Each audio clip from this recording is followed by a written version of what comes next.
Buongiorno a tutti, ben ritrovati qua su Radio Rossonera, è giovedì 7 settembre, lo so, la sosta è ancora lunghissima, siamo ancora durante la prima settimana, le nazionali partono oggi, tra l'altro con degli italiani in campo, ne parliamo tra poco. Enrico Boiani, ciao. Ciao, buongiorno a tutti, ben ritrovati. Subito il like, subito ve lo dico Bravo. oggi, subito il like, forza, mettete like a questo video che non vi costa niente.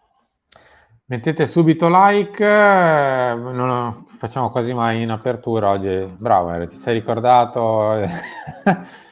Sarà che durante la sosta, insomma, argomenti sconvolgenti non ce ne sono quasi mai, Infatti oggi fortunatamente. staremo un quarto d'ora a dirvi di mettere like, pensate un po'. No, no, quarto d'ora no, ma quasi. A proposito di like, apriamo con una polemicuccia, dai, apriamo con la polemicuccia. Di like non ne sono arrivati molti per un paio di indumenti di una linea legata soprattutto a quello che è il pre-match, la maglia di riscaldamento del Milan, e non solo, anche la tuta, che ha ovviamente uno sponsor, facciamo così, la mostriamo, che ha uno sponsor che ha quei colori lì. Ecco, il problema è che se lo abbini con il nero, soprattutto uno di quei due colori lì, con il nero, non va molto a nozze se ti chiami AC Milan e sei rosso e nero, rosso come il fuoco, nero come la paura. Lo dice anche lo statuto del Milan. Quel colore lì non ci può stare per legge, non perché uno si è alzato storto al mattino. Questa è l'Inter. Noi siamo quelli rossi, ok? Di solito, da circa 125, 124, A dicembre 124 anni. 125 mi sa. Cioè, questa è l'Inter, anche questa è l'Inter, sempre l'Inter. Quelli che poi si sono divisi, non so se vi ricordate, dopo qualche anno hanno fondato un'altra squadra, hanno preso il colore nero-azzurro, ecco, quella è l'Inter. Quelli che affrontiamo sabato prossimo, ecco, quella è l'Inter. Questo non è il Milan.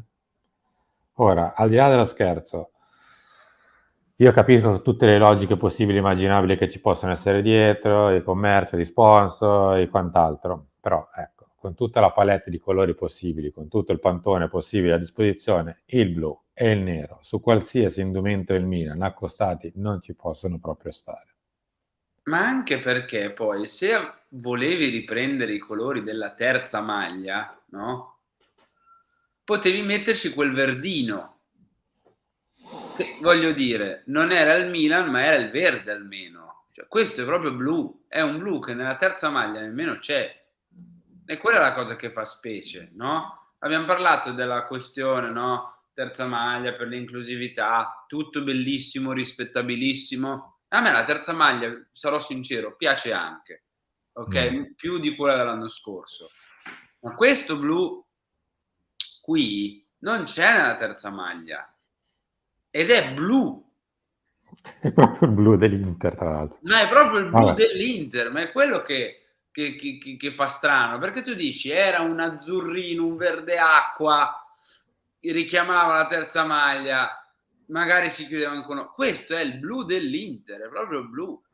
E questa è la roba che fa specie. Vabbè. E qua posso dirlo, sono d'accordissimo con quello che ha scritto comunque il capo della curva ieri, perché ha tutto Guarda, sciolto. ve lo leggo, c'è un piccolo comunicato della curva del Milan su questo, come diciamo per tutti, giocatori, allenatori, dirigenti, noi, voi, cioè si sbaglia, siamo umani. Questo è uno sbaglio, come lo giri è uno sbaglio, perché comunque il Milan non può indossare il nero-blu, ragazzi, non si può. Qualsiasi motivo ci sia dietro, qualsiasi, non si può. Perché sennò si snatura quello che è il Milan. Il Milan è rosso-nero, l'Inter è nero-blu. Se no, allora ci mettiamo un bel biscione sul petto e andiamo via così in campo. Se no, facciamo così, non lo so. Al di là di questo, c'è un comunicato della curva sud dell'Inter. Beh, Se andiamo avanti così. È ormai chiaro da tempo che alcune strategie di marketing siano spesso in contrapposizione e contraddizione storia del club, come ad esempio per ciò che riguarda i colori delle maglie da gioco ufficiali. Riteniamo però che a tutto vi sia un limite. Proporre una divisa pre-gara con un richiamo ai colori sociali dell'Inter, loro l'hanno chiamati in altro modo, è un qualcosa di irrispettoso e intollerabile. Ci aspettiamo che una società tanto precisa e seria come la nostra, sensibile sulle tematiche che caratterizzano il mondo di oggi, vedi terza maglia, sia altrettanto attenta alla storia che ci contraddistingue, tramandando solo colori e simboli che da sempre contraddistinguono il nostro club. Siamo fiduciosi per chi di dovere sistemi tutto quanto prima e contestualmente invitiamo a non acquistare questo scempio. Rossoneri siamo noi, Milano siamo noi siamo il Milan, eccetera, eccetera. Questo è ciò che dice la curva sud. Direi che a parte l'epiteto un pochino particolare per l'Inter, Ma non ho detto che hai niente io. fatto bene a non leggere, credo che il resto sia abbastanza Ah, condivisibile. sì. Cioè, ragazzi miei, ma io spero che nessuno abbia comprato sta roba.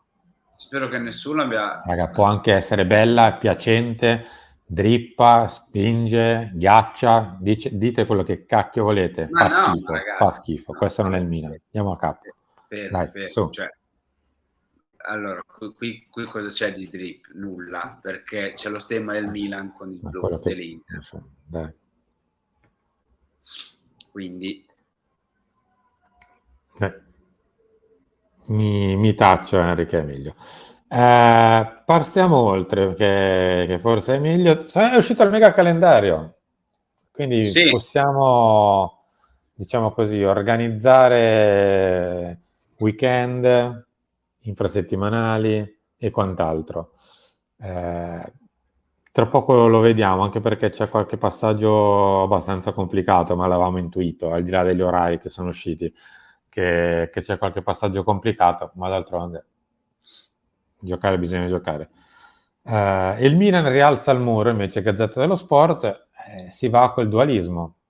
Cioè, ne abbiamo parlato anche negli ultimi giorni, c'è Tomori che è squalificato per il rosso a Roma, c'è o Kalulu, che ti dirò, per me rimane in vantaggio, o Simon Kier. Sfida aperta per Gazzetta, l'inglese squalificato, Malik e Pierre in coppia solo altre 2 volte. Ecco, forse l'unica cosa, diciamo così, non positiva è che Ciao e Kalulu praticamente insieme non hanno mai giocato. esatto. L'unico dubbio che c'è, l'unico dubbio che rimane è quello, contando che invece Kier e Ciao l'anno scorso nelle sfide contro il Tottenham, se non sbaglio, Mm. hanno giocato assieme, forse anche contro il Napoli, addirittura, c'erano loro due, non mi ricordo. Contro il Napoli sì, contro E anche l'Inter in contro il semifinale Tottenham. no. Quindi è quello il dubbio. Io comunque proverei, azzarderei Kalulu, ciao, per il semplice motivo che sia Tomori sia Kier contro Lautaro Martinez, non ce ne vogliate, ma parlano i fatti, hanno sempre sofferto tremendamente, non l'hanno mai beccata ragazzi, c'è poco da fare. Contro Lautaro Martinez né Kier né Tomori hanno mai visto biglia. Quindi provare anche qualcosa di diverso, magari di nuovo, ci potrebbe stare. Magari chissà, dovesse andare in un certo modo il derby, senza che dico il risultato, però dovesse andare difensivamente, mettiamola così, in un certo modo il derby, magari Kalulu potrebbe anche rilanciarsi. Che ne Eh, sai?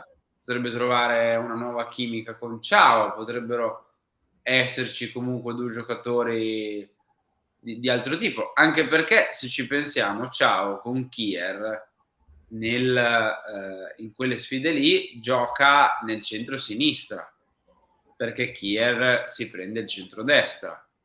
Quindi con Kalulu magari centrodestra e Ciao centrosinistra, chissà, magari può crearsi una sorta di nuova coppia. Questo non lo sappiamo, lo vedremo, però tra i due preferisco indubbiamente il buon Pier Kalulu. Anch'io e parto più che altro da un presupposto, non so poi cosa ne pensano da casa, cioè per un paio di anni, intervallati da una stagione, l'Inter ha avuto Lukaku, che ha un certo fisico e un certo impatto sulla gara, di muscoli e centimetri. Se non c'era Lukaku, c'era Edin Dzeko, che sulla gara ha un certo impatto sia per muscoli che centimetri, altezza, sponde, eccetera, eccetera. Quest'anno l'Inter ha un attacco un filino più leggero, Lautaro è rimasto, Thuram è sì un giocatore dal buon fisico, ma non è né Dzeko né Lukaku. Quindi forse non c'è tutto il bisogno di avere due corazzieri dietro, ne basta uno, cioè Malik Ciao. L'altro può essere un difensore un po' più rapido, bravo a rompere la linea, a venire incontro su Lautaro, eccetera, eccetera, eccetera. Quindi Sì. anche per Per le me è la scelta caratteristiche più dell'attacco logica. dell'Inter. È la scelta più logica, palesemente. È la scelta più logica far giocare Leao in nazionale? Forse.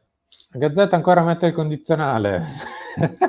Per tua somma gioia, Henry, Raffa fa il leader con il Portogallo, pronti a dare il massimo, più coinvolto anche con la nazionale. Domani il primo match per la Slovacchia potrebbe partire dall'inizio con CR7 e Bernardo Silva.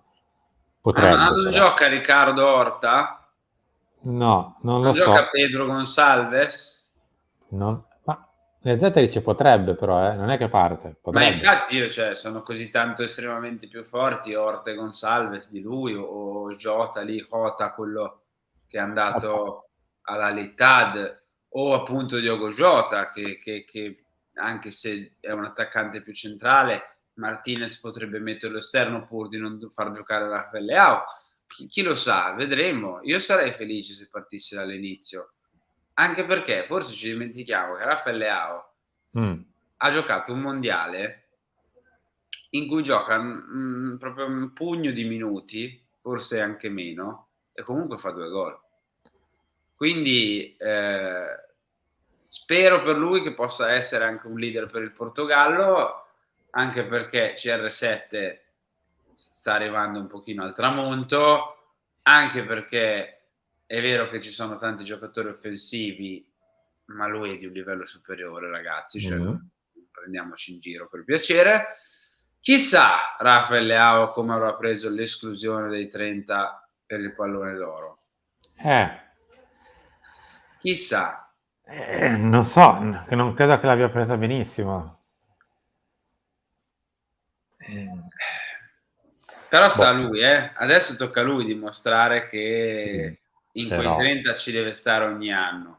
So che è eh, una roba folle, perché il fatto che ci fossero altri giocatori, tipo, con tutto il bene, ha vinto il campionato, ma Kim, perché c'è Kim e non c'è Leao? Anche qui, con tutto il bene, perché c'è Onana e non c'è Leao? Perché c'è Bono? Mi spiegate perché c'è Bono nel per i Sevilla? mondiali e per l'Europa League. Cioè, sì, va bene, tanto sappiamo come andrà a finire, no? Ma Dovrebbe Henry, se vincerlo uno vogliamo biondo. proprio far polemica, perché c'è Nicolò Barella, scusate? Ecco. No, ma tanto sappiamo già come andrà a finire, no? Dovrebbe Guarda, ve li vincere. leggo velocissimo a raffica. Vai. Benzema, Guardiol, Musiala, Onana, Salah, Moani, Bellingham, De Bruyne, Bernardo Silva, Saka, Kvaratskhelia, Martinez, Emiliano, il portiere dell'Argentina, Haaland, Barella, Ruben Dias, Odegaard, Gundogan, Alvarez, Julian, Bono, Vinicius, Lewandowski, Griezmann, Lautaro Martinez, Lionel Messi, Rodri, Osimhen, Mbappé, Kim, Modric e Harry Kane. Allora, Vabbè, è difficile trovare un posto, cioè, però lo trovi. Cioè, ci sono dei nomi che... Guardiol, stagione ottima, per carità, ma perché? Perché è andato al City per 90 milioni? Cioè, boh, io queste cose non le capisco. non Ripeto, lo so. sappiamo già come andrà a finire, dovrebbe vincerlo un ragazzo biondo norvegese che ha fatto 60 gol, ha fatto fare il triplete alla sua squadra portandola fino in fondo in tutte le competizioni che ha giocato, poi non avrà segnato in finale, avrà fatto fatica in finale, però se City fa il triplete perché quello fa 60 gol alla prima stagione e mezzo, però lo vincerà Messi perché ha vinto il mondiale, che bello. Vabbè. A proposito di nazionali, chiudiamo così. Oggi, come detto, si parte. C'è Francia-Irlanda, prima partita che coinvolge i nostri eroi della Francia, quindi, anzi, in realtà praticamente c'è un mezzo derby oggi in campo tra Speriamo non si Thuram, faccia male. Pavard, Theo, Giroud, Maignan, eccetera. Gioca anche Simon Kier con San Marino. E poi c'è Olanda-Grecia con E Serbia. Tijani Reinders e Serbia-Ungheria con Luka Jovic.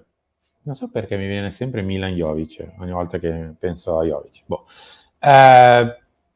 Detto ciò, siamo praticamente arrivati in chiusura. Henry, io saluterei, tornerei in studio per i saluti, ringrazio tutti quelli che sono stati qui con noi, ringrazio te e ci ritroviamo tra poco. Ci ritroviamo tra poco con Chiama Milan e mettete like se non l'avete ancora fatto, iscrivetevi alla campanella, alle notifiche, condividere, le solite cose. Grazie a tutti per essere stati qui con noi, ci ritroviamo tra poco.